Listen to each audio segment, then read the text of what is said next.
একঘেয়েমি। বিশেষ করে সোশ্যাল মিডিয়ার যুগে দাঁড়িয়ে একই টাইপের কন্টেন্ট দেখার কারণে আমাদের মধ্যে থেকে বেশিরভাগ মানুষই একঘেয়েমি অনুভব করে।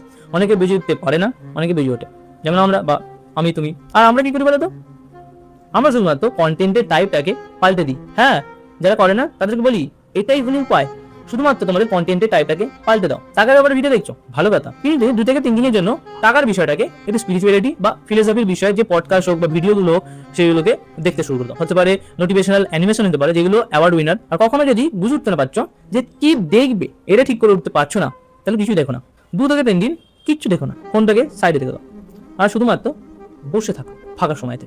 বিষয়টা হলো যে মাঝে মধ্যে বিষয়গুলোকে পাল্টাতে হবে, তাহলেই বিষয়টা পরিষ্কার হয়ে যাবে। তাই দেখবে আমি অনেক রকম বিষয়ের ব্যাপারে ভিডিও বানিয়ে থাকি, টাকার ব্যাপারে, সাইকোলজির ব্যাপারে, স্পিরিচুয়ালিটির ব্যাপারে, অনেক লেসনের ব্যাপারে। তার কারণ যখনই আমি কোনো একটা মুভি সিন দেখি বা কোনো একটা ভিডিও দেখি বা কোনো একটা বই পড়ি, আমার যেই লাইনটা বা যেই লেসনটা আমি শুনতে পাই, আমি সেটাকে অবজার্ভ করি।